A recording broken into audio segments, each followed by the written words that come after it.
भगवते वासुदेवाय। नारायणं नमस्कृत्यं नरं चैव नरोत्तमं देवी सरस्वती व्यासं तच्चयमुदीरयेत्। मूकं करोति वाचालं पङ्गुलङ्घयते गिरिं यत्कृपातमः वन्दे परमानन्दमाधवम्।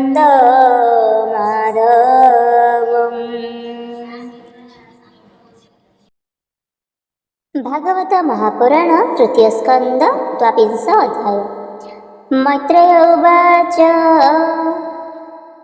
एमन्ते राजा गुणग्राम आनन्दे वनीले कर्दम शुणिन आपण सुख्याति लज्जित होइले भूपति बोइले मुनि मुख डाहिनी शुण कधर्म दया बहि मनुवाच से वेदमय ब्रह्मागे वेद प्रवृत्ति इच्छा जुगे तपस्या विद्या जोग युक्त लंपट भाव विरहित करि सृजिले लोक गुरु तुम्भ मानंकु स्वमुखरु एणु पवित्र तुम्भ देहि सुविद्या तप छंदमयी जोग साधने अलंपट तुम्भ साधन स्वर्ग बाट ए तुम्भ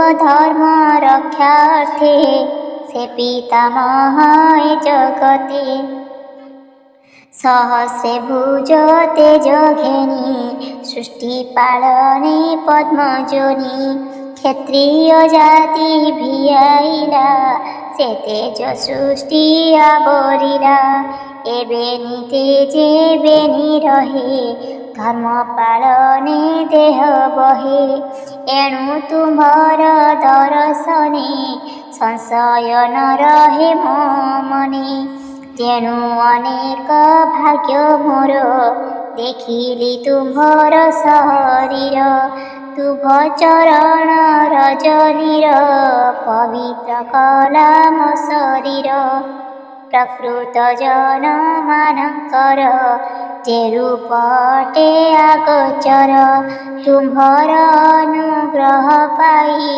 पवित्र कली निज देहि तुम्हार वाक्य कनपथ निश्चल होई कृतकृत्य मुए दुहिता स्नेह जड़ी ए माया मोह बंधे पड़ी एणु मोहर दुख मने कहिबि शुण सावधानी मोहर ज्येष्ठ बेनी सुत उत्तान पाद प्रिय व्रत तांक भगिनी ए सुमुखी ए देवहूति चंद्रमुखी एहार गुणशील समे पति छई निज धर्मे तुम्हार कूप गुण जेते नारद एहार अग्रते कहिले मोहर साक्षाते तेणु कल्पिला एहा चिते मुए बा श्रद्धा प्रीति चिते घेनी मिले तो ग्रते कन्या ग्रहण तुम्हे कर श्रद्धारे देली उपहार तु धर्म ज्ञानी कर बर गृहस्थ धर्म एबे कर तो गृहाश्रम कर्म मान सुंदर करिब साधन एणे तो प्रतिवाद नहीं पुष्कल धर्मे हा कही उद्यत भोग जेबे छाड़ी जे जाती भिक्षु पथ माड़ी जे जसमान तार थाई अवज्ञा बसे न रहई तुम्हार ब्रह्मचर्य व्रत अवधि हेला समापत विवाह करिबार पाई शुणिलु इच्छा बड़ी छई ଏବେ ତୁ ଗୃହ ମେଧି ଧର୍ମ କର ସଫଳ ଏ ଉଦ୍ୟମ। ଏ ଦେବହୂତି କନ୍ୟା ମୋର ବେଦ ପ୍ରମାଣେ ବିଭା କର। ଏ ମନ୍ତ ମନୁ ବାକ୍ୟ ଶୁଣି ଅଧର୍ମ ହୃଦେ ପରିମାଣି। ବୋଲନ୍ତ ମନୁ ମୁଖ ଚାହିଁ ଆନନ୍ଦ ଚିତେ ଦେହ ବହି। କଦର୍ମ ଉବାଚ ତୁମ୍ଭର ଆଜ୍ଞା ଶିର ଧରି ଏ ଦେବହୂତି ବିଭା କରି। ରମିବି ସଂସାର ଧାରଣେ ଆତ୍ମାର ଉତ୍ପତ୍ତି କାରଣେ। ଯେ ମନୁ ରାଜାର ଦୁହିତ ଉତ୍ତାନ ପାଦ ଚାର ଭ୍ରାତ। ଏ ଗୁଣବତୀ କନ୍ୟା ସାର କିୟ ବା ଦେବା ପଟାନ୍ତର। ମୋହର କର୍ମେ ଏ ବିଦିତ ସୁନ୍ଦର ଗୁଣ ବନଯୁକ୍ତ। ଏଣୁ ଏ ଲଳନାଇ ନାମ ଏହାର ଗୁଣ ଅନୁପମ। ଏ ତାହା ଛାଡ଼ି ଅବା ପାରେ ଶରୀର ବହି ଏ ସଂସାରେ। କରିବି ତାର ପରିଗ୍ରହ ତୁମ୍ଭେ ମୋହରେ ସ୍ନେହ ବହ। କିନ୍ତୁ ଏ ନିୟମ ମୋହର ଶୁଣ ହେ ଧର୍ମ ପାଳବର। ଯାବତ ଏହା କୋଳେ ଜାତ ସୁନ୍ଦର ଗୁଣବନ୍ତ ପୁତ୍ର। ତାବତ ଗୃହାଶ୍ରମ ରହି ତହୁ ସନ୍ନ୍ୟାସ କରିବଇଁ। ତୁମ୍ଭ ବଚନ ମାନ୍ୟ ମୋର ଯେ ଭାବଜନ ଉପକାର। ପିତ୍ରାଦି ଋଣ ଶୋଧ କରି ପରେ ସନ୍ନ୍ୟାସ ଅନୁସରି। ଏମନ୍ତ ବିଷ୍ଣୁ ଅନୁମତି ତୁମଙ୍କୁ କହିଲି ସମ୍ପ୍ରତି। ମୈତ୍ରେୟ ଉବାଚ ଏମନ୍ତେ ବିପ୍ର ବାକ୍ୟ ଶୁଣି ସନ୍ତୋଷ ଚିତେ ରାଜା ଆଣି। ମୁନିଙ୍କି ବର ବେଶ କରି ବେଦ ବିଧାନେ କନ୍ୟା ବରି। ତାପସ ଶ୍ରେଷ୍ଠ ମୁନିବରେ ହରଷେ ପ୍ରଫୁଲ୍ଲ ଅନ୍ତରେ। ବିବାହ ଦେଇ ସେ ଉତ୍ସୁକ ଅନେକ ଦେଲେ ଯୌତୁକ। ଅମୂଲ୍ୟ ବସନ ଭୂଷଣ ଗୃହ ପୁଷ୍କଳ ମହୀଧନ। ଝିଅ ଜୁଆଇଁ ପ୍ରୀତି ଅର୍ଥେ ସେ ରାଣୀ ଦେଲେ ବହୁମତେ।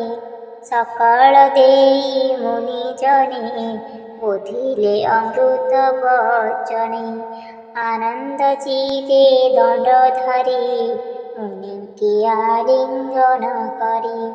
କୁଣ୍ଠ କୁଣ୍ଠିତ ଅଶ୍ରୁ ମୁଖେ ଦୁହିତା ସ୍ନେହ ଭଙ୍ଗ ଦୁଃଖେ। ହେମାତ ବୋଲି ଅଶ୍ରୁମୁଖ ଦୁହିତା ଦୁଃଖେ ଅତି ଦୁଃଖ। ଦୁହିତା କେଶ ନେତ୍ର କେଳେ ଅତି କାତରେ ଆର୍ଦ୍ର କଲେ। ମୁନିଙ୍କି କନ୍ୟା ଦାନ ଦେଇ ଆନନ୍ଦେ କୃତ କୃତ୍ୟ ହୋଇ। ରଥ ଆରୋହିବେନି ଜନେ ଗଲେ ସେ ଆପଣା ଭୁବନେ। ସେ ପୁଣ୍ୟ ନଦୀ ସରସ୍ୱତୀ ଅତି ଶୋଭନ ତଟବତୀ। ସେ ଋଷିକୂଲ୍ୟ ନଦୀ ତଟେ ଅନେକ ଋଷି ଜାନି କଟେ। ପନ୍ନ କୁଟୀର ସେ ଭିଆଇ ସୁଦୃଢ଼େ କୁଶ କାଶ ଛାଇ। ସେ ନଦୀ ତୀରେ ସୁଖେ ରହି ବିଷ୍ଣୁ ଭଜନେ ଯଜ୍ଞ ଦାହି। ତା ତଟେ ମୁନିଙ୍କ ଆଶ୍ରମ ଦେଖି ତା ଶୋଭା ଅନୁପମ। ମନୋରଚିତ ତୃପ୍ତ ହେଲା ସୁଗୃହ ମାର୍ଗେ ଚଳିଗଲା। ସେ ବ୍ରହ୍ମାବର୍ତ୍ତ ପ୍ରଜା ଜନେ ମନୁ ଆସନ୍ତେ ସ୍ୱଭୁବନେ। ହରଷେ ରାଜାର ଅଗ୍ରତେ ମିଳିଲେ ବାଦ୍ୟ ସ୍ତୁତି ରୀତେ। ଜାନା ବହି ଶ୍ରୁତି ପୁରୀ ତହିଁ ବିଜୟେ ଦଣ୍ଡଧାରୀ। ବରାହ ଅଙ୍ଗର କମ୍ପନେ ରୋମ ପଡ଼ିଲା ଯେଉଁ ସ୍ଥାନେ। ସେ କୁଶକାଶ ହୋଇ ଜହି ନିତ୍ୟ ହରିର ତେଜ ବହି। ପୂର୍ବେରୁ ସିଏ ଯେଣେ କରି ଅସୁରଙ୍କର ଦର୍ପ ହରି।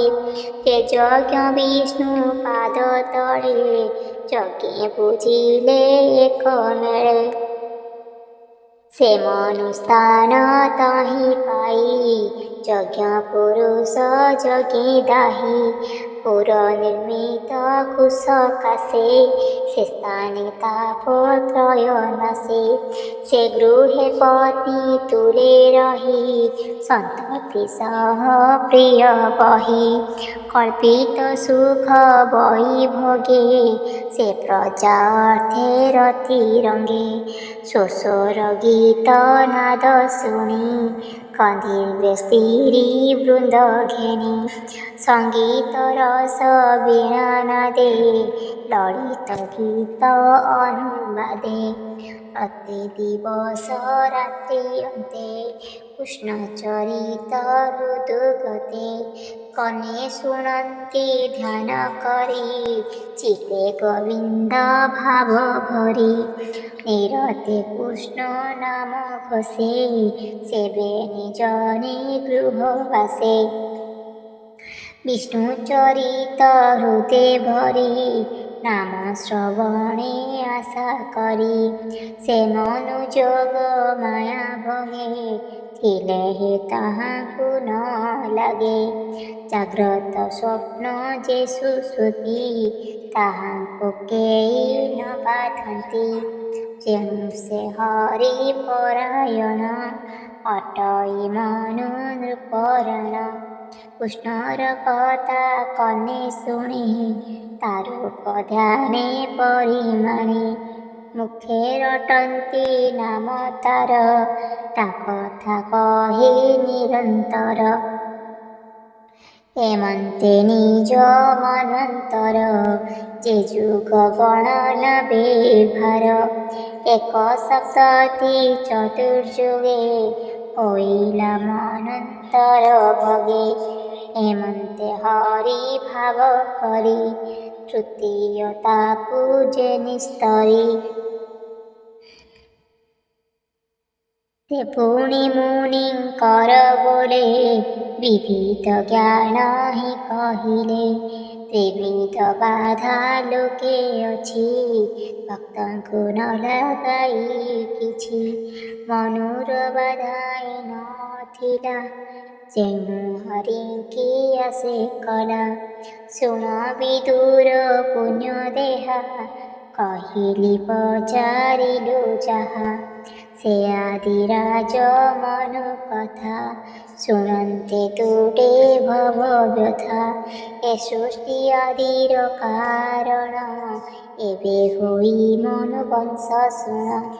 ତୃତୀୟ ସ୍କନ୍ଧେ ଭାଗବତ କହିଲା ଦାସ ଜଗନ୍ନାଥ। ଇତି ଶ୍ରୀମଦ୍ଭାଗବତେ ମହାପୁରାଣେ ପରମହଂସ ସଂହିତାୟାं ତୃତୀୟ ସ୍କନ୍ଧେ ଦ୍ୱିଂଶୋऽଧ୍ୟାୟः।